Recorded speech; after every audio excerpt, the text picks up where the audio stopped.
So in a previous video, I discussed the Couch to 5K program and how I was doing that, and everyone was really interested.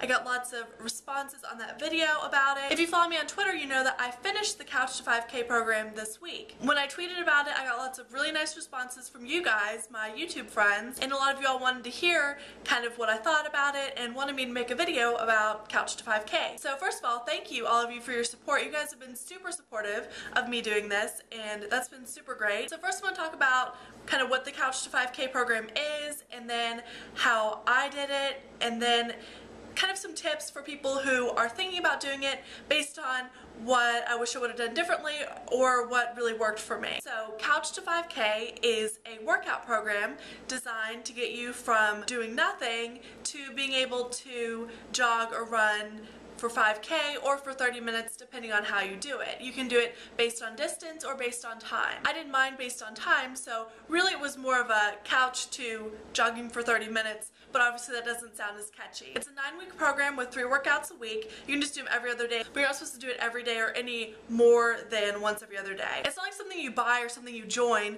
It's just like a workout routine, so it's super convenient. You don't have to like join a group or anything. You just do it your own way, which is what I really liked about it. The reason that I started doing Couch to 5K was that I was just sitting around one day and I was like, I feel really gross, like I've been sitting for the past year. Like I feel like I haven't gotten any exercise in a really long time, and I wanted an exercise program that was going to work and going to be effective, but not something I would have to go join, have to go to a class, have to do anything like that. I could just kind of, you know, do it in my apartment or do it at my own time. So I thought Couch to 5K sounded good because I'm definitely a couch, and while I really didn't have any plans to run a 5K, I thought, I mean, that'd be cool if I could, right? So I went online and looked it up and thought, yeah, that looks doable. I think I can do that. And what I did, and this is really nerdy, but this really helped me kind of stick with it, I put all the exercises in a spreadsheet and printed it out. What I did was I printed this out and I kept it in a central area in my apartment, which for me is my kitchen. I kept it right there where I would see it every day, and I'd pass it every day, so it would always be in the forefront of my mind, so I'd always be thinking about it. After I made it through that first day and I was fine, I mean, I was a little, you know, worn out, and I obviously felt like I'd exercised, but I survived. I was like, oh my gosh, I can actually do this. So I kept it up every other day. Sometimes I'd have to go like 2 days between a workout, but never really any more than that. I always kept it up, and I didn't repeat any days, which you can, but I didn't feel like I needed to. So I just continued on like that until the other day, which was my last day, when I jogged for 30 minutes without stopping, which was incredible. I never thought I would be able to do that. Okay, now I want to kind of talk about some tips for Couch to 5K, like things that I did that I felt like really helped me stick with it and finish it, and also things that I wish I would have done. The first one is to schedule it in your routine. A lot of people don't finish the whole program. They stop a couple weeks in, and I think a lot of that has to do with just getting busy. At the very beginning of my program, I went into my iCal and set up every other day with a Couch to 5K day on it, and so I would see it on my calendar, and when I went and looked at my week, I knew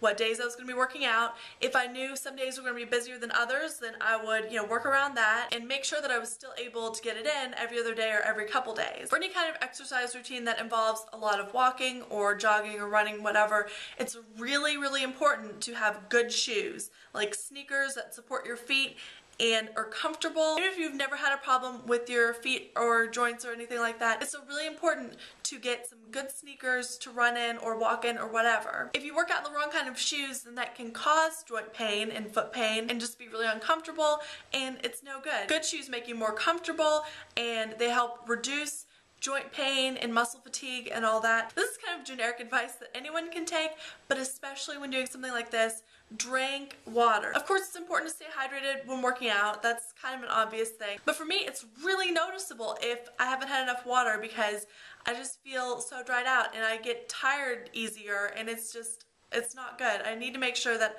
I get a lot of water every day. Water also flushes all the impurities out of your system and is really important if you're trying to lose weight. Also, water helps clear up your skin and give you a bright, glowing complexion. My next tip, if you're doing Couch to 5K, is to reduce the amount of greasy food and high-fat food in your diet. Of course, if you're doing this trying to lose weight, then you're probably reducing those anyway.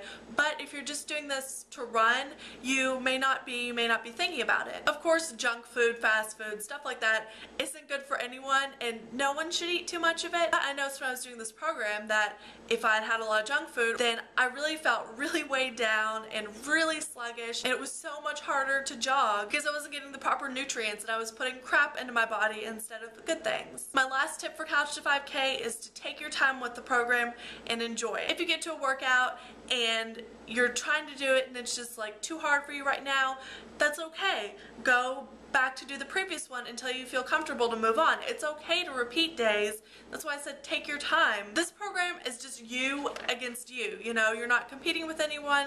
You're just doing your own thing. So push yourself, but I don't want anyone getting hurt, and I want you all to enjoy it. If you're not having fun doing this, and if it's just a chore and you hate it, then stop. Whatever kind of exercise and activity that you're doing, make sure that you enjoy it so it's something that you stick with and it's not a chore. You know, exercise doesn't have to be a chore. It doesn't have to be going to the gym and lifting weights or whatever kind of exercise that you think of that you hate. It doesn't have to be that. I have really enjoyed doing this program, and so now, since I just did until 30 minutes, now I'm working on building up until I can jog for 5K. Thank you to all my YouTube friends who have been so supportive of me while I've been doing this. Thank you so much for watching, liking, commenting, and subscribing. I hope you all have a wonderful day, and I will talk to y'all later. Bye.